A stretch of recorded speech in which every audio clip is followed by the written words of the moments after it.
What's going on, Washington Commanders Nation? It's your boy Rio Robinson, back with the latest and greatest from the Ramblin' with Rio YouTube channel, where we ramble about the Washington Commanders coming off a day where we could finally put an end to the Daniel Snyder era in DC with the new announcement that Dan reached a deal with Josh Harris. I forgot to talk about rookie minicamp. Washington Commanders rookie minicamp started yesterday. The rookies checked in on Thursday afternoon. All the rookie class, except our second round pick, Quan Martin out of Illinois.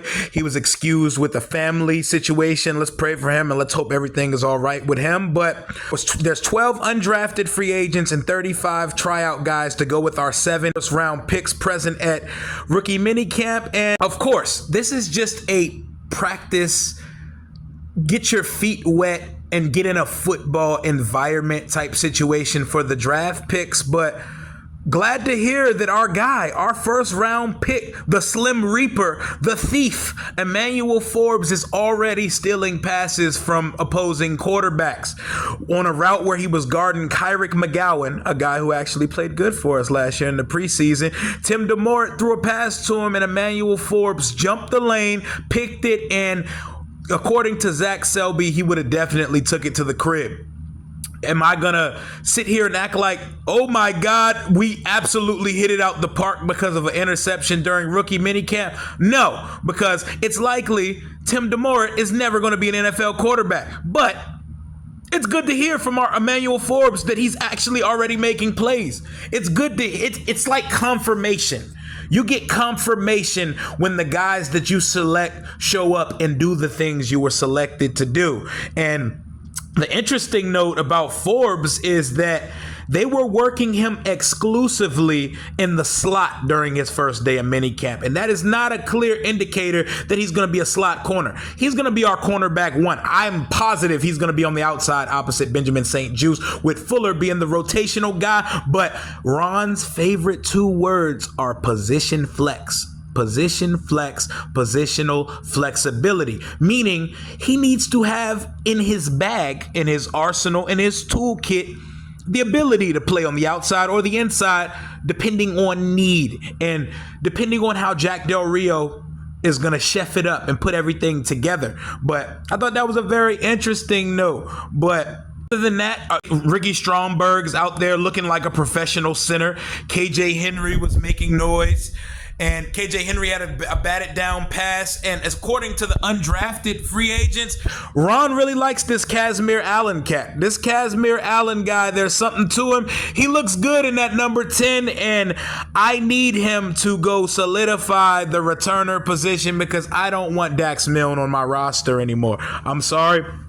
Dax Milne's not a terrible player, and he at least gives us the bare minimum that Steven Sims Jr. never gave us, meaning he actually catches and fields the punts, but there's no ability after that. And as a receiver, you can find a Dax Milne on the street. Sorry, but I hope Kazmir Allen catches on at the receiver, at the last receiver spot / returner specialist guy position. But the guy with the coolest name in the NFL draft this year that didn't get drafted was Hampton's Jadakiss Bonds, 6'4" receiver. He made some impressive grabs in practice today. Very productive at Hampton, over 2,700 yards and 34 touchdowns in his career.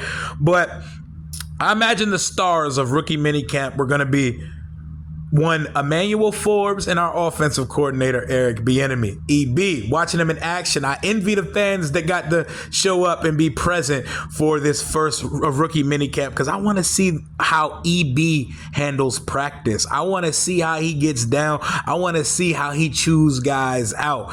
And Zach Selby wrote that he would shout at the quarterback and center to control and tighten the huddle. But the most common thing he would say is for his players to finish. Finish, finish, finish. Eric Bieniemy is a guy who is results driven. He wants results and he's detail oriented. So I'm very interested to see that. KJ Henry, our edge rusher we took in the 5th round, he was using his speed to breeze past guys. Him and the guy we took out of Bowie State, they both had pass deflections. You love to hear these sort of things. We also brought in a Bowie State quarterback in here who threw a nice deep pass to Jalen Sample, who was locked into tight coverage, wrote Zach Selby. Despite a defensive back being draped on him, he pulled down the pass. these are the details of rookie mini camp. Don't get too excited about them, but I know we're all starving. We are starving for every single minuscule, minute detail of football. And we're that close because once this weekend of rookie mini camp finishes, they intertwine with the veterans and the OTA style practices begin, and they're going to start install and they're going to start running 7 on 7, 11 on 11, all that good shit. And then the mandatory mini camp. And then we are finally there to training camp, which we should, because Ron said he would like to have joint practices. And my candidates for joint practices for this team, I would imagine it's somebody we play in preseason. So the two teams we play in preseason at home this year are Baltimore and Cincinnati.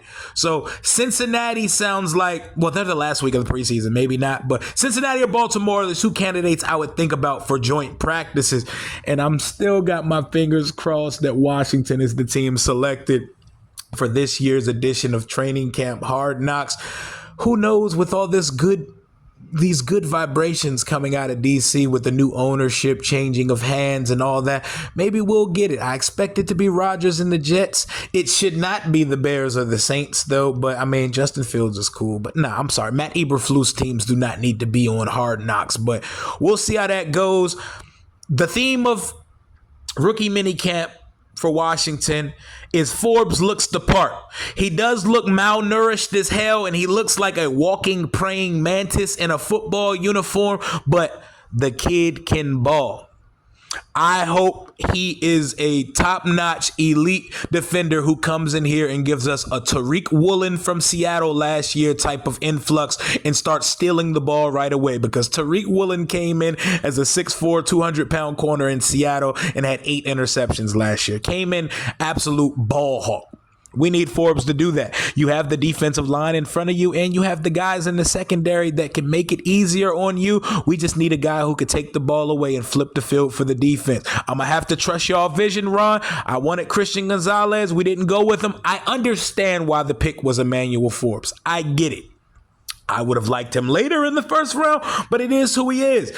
I'm not ever going to root against our own players. I didn't like the pick when it happened. I like the player, though.